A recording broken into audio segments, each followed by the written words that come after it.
नमस्कार. संतांचा, वारकऱ्यांचा आणि धार्मिकदृष्ट्या अत्यंत पवित्र असलेला दिवस म्हणजे उद्याचा आषाढी एकादशीचा. उद्या तुम्ही उपवास नाही केला तरीही चालेल, परंतु एका नारळाचा करा अत्यंत प्रभावी उपाय. सर्व समस्या, शत्रुत्रास संपेल. घराची, पतीची, मुलाची आणि तुमची देखील खूप प्रगती होणार आहे. तर असा नारळाचा उपाय कोणता करायचा आहे, कोणत्या वेळेत करायचा आहे, सविस्तर माहिती आपण या व्हिडिओमध्ये बघणार आहोत. त्यामुळे स्किप न करता शेवटपर्यंत बघा. माहिती आवडल्यास लाईक, शेअर, सबस्क्राईब करून बेल आयकॉनला प्रेस करा आणि कमेंट बॉक्समध्ये रामकृष्ण हरी किंवा मग विठ्ठल विठ्ठल किंवा ओम नमो भगवते वासुदेवाय नमः लिहायला अजिबात विसरू नका. उद्या खूप महत्त्वाचा दिवस असल्यामुळे तुमच्या आयुष्यात जर खूप समस्या असतील तर हे एक श्रीफळ तुमचे खूप मोठे काम करणार आहे. तुमच्या आयुष्यातील सर्व समस्या नष्ट करून प्रगतीचे मार्ग हे मोकळे करणारं हे एक नारळ ठरणार आहे. उद्यापासून चातुर्मासाला देखील सुरुवात होत आहे. भगवान विष्णू निद्रा अवस्थेत 4 महिन्यासाठी जातात आणि शिवशंकर हा जगाचा कारभार सांभाळत असतात आणि अत्यंत पवित्र हे 4 महिने आहेत. या 4 महिन्यामध्ये व्रतवैकल्य करणे, उपासना करणे, मंत्रोच्चार करणे, साधना करणे याला अनन्यसाधारण महत्त्व आहे. याचे फळ खूप मोठे मिळत असते. त्याचबरोबर उद्याचा हा दिवस सर्वोत्तम असल्यामुळे हा एक प्रभावी उपाय तुमच्या आयुष्यात बदल नक्की घडून आणणार, 100% घडून आणणार. कारण तुम्हालाही जाणवत असेल, ह्या 15 दिवसामध्ये जेव्हापासून वारी सुरू झालेली आहे तेव्हापासून सर्व वारकरी पायी दिंडी घेऊन पंढरपूरला जातात आणि एक आपल्या आजूबाजूलाच एक वेगळाच उत्साह निर्माण झालेला आहे. एक वेगळी सकारात्मकता आपल्याला जाणवत असते, कारण सकारात्मक ऊर्जा ही सर्वत्र ठिकाणी पसरलेली असते. त्यासोबतच उद्याच्या या आषाढी एकादशीला विठ्ठल तत्व म्हणजेच विष्णू तत्व हे जास्त प्रमाणामध्ये पृथ्वीवर असते आणि सकारात्मकता असल्यामुळे आणि या सकारात्मक लहरींमुळे आपण जे काही उपाय करू, मंत्रोच्चार करू, कोणतीही साधना करू, 100% फलदायी ठरत असते. म्हणूनच या नारळाचा उपाय करायचा आहे. कारण नारळ देखील श्रीफळ हे प्रत्येक कामामध्ये वापरले जाते. जसे की आपण कोणत्याही शुभ मुहूर्ताला सुरुवात करण्यापूर्वी नारळ हा फोडत असतो. मुहूर्तामध्ये असतं, त्यासोबतच घटस्थापनेमध्ये असतो. नारळाला अनन्यसाधारण महत्त्व आहे आणि एकादशीच्या दिवशी वातावरणातील या लहरींमुळे आपल्याला जे काही उपाय करू, विठ्ठल नामाचा जयघोष सर्वत्र ठिकाणी चालू असतो, त्यामुळे आपण जे काही उपाय करू ते प्रभावी ठरतात. तर व्हिडिओमध्ये मी तुम्हाला एक अतिशय सोपा उपाय सांगणार आहे आणि हा उपाय कोणत्या वेळेत करायचा आहे हे देखील सांगणार आहे. फक्त एका नारळाचा हा उपाय केल्याने तुम्हाला प्रत्येक कामामध्ये यश मिळेल, अडचणीतून मार्ग मिळतील. त्यासोबतच घरातील दरिद्रता नष्ट होऊन लक्ष्मी माताची कृपा तुमच्या घरामध्ये कायम राहणार आहे. घराला लागलेली नजरबाधा किंवा एखादा शत्रूचा त्रास तुम्हाला वारंवार होत असेल तर तो पूर्णतः नष्ट होईल. तुमच्या मनातील सर्व इच्छा या लवकरात लवकर पूर्ण होतील.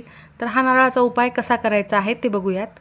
तर हा नारळाचा उपाय कोणत्या वेळेत करायचा आहे, तर उद्या आषाढी एकादशीला शनिवारी दिवसभरामध्ये कधीही करू शकता. सकाळपासून ते संध्याकाळपर्यंत जेव्हा तुम्हाला वेळ मिळेल त्यावेळी तुम्ही हा उपाय करू शकता.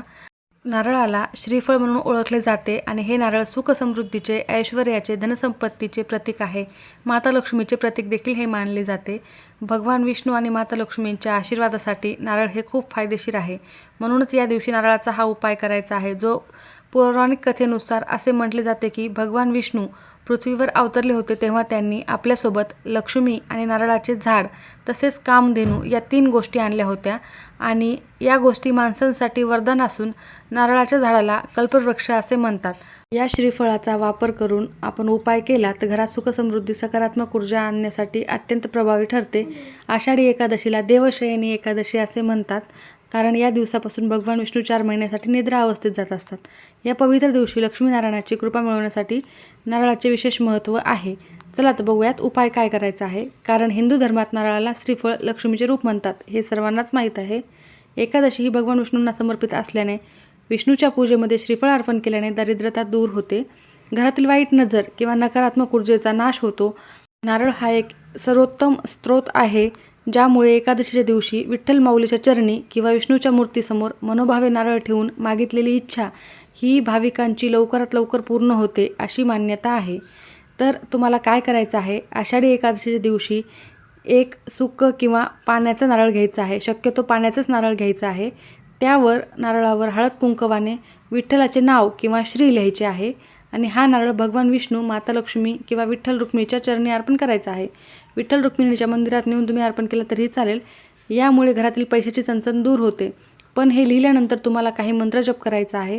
तर तुम्ही कमलात्मक मंत्राचा जप करू शकता किंवा ओम श्री महालक्ष्मी नमो नमः हा मंत्र किंवा ओम नमो भगवते वासुदेवाय नमो नमः हा मंत्र म्हणू शकता.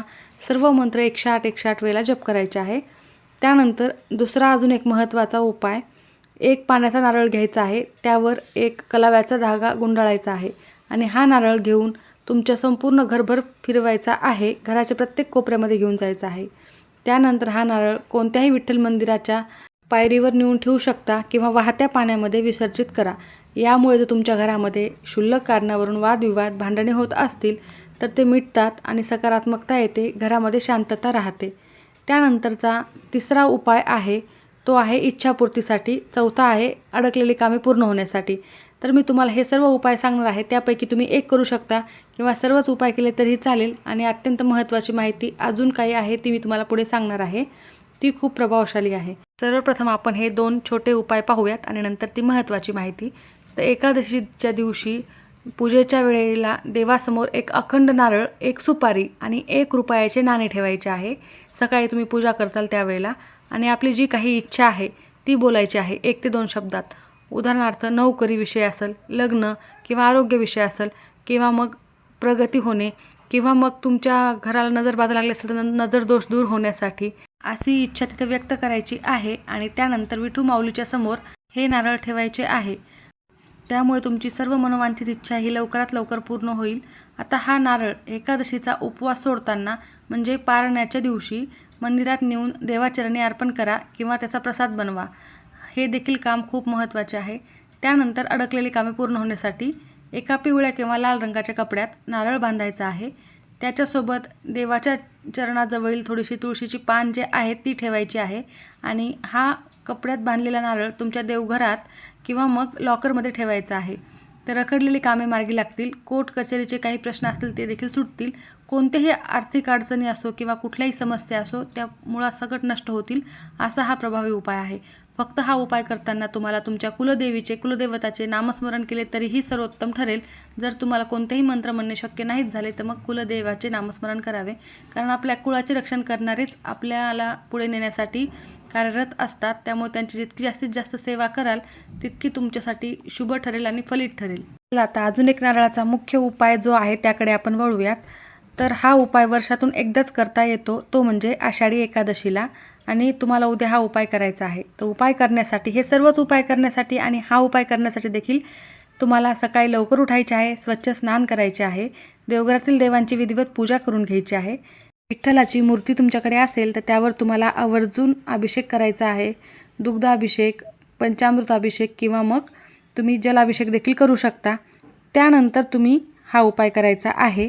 तर त्याआधी देवघरातील दिवा देखील प्रज्वलित केलेला असावा.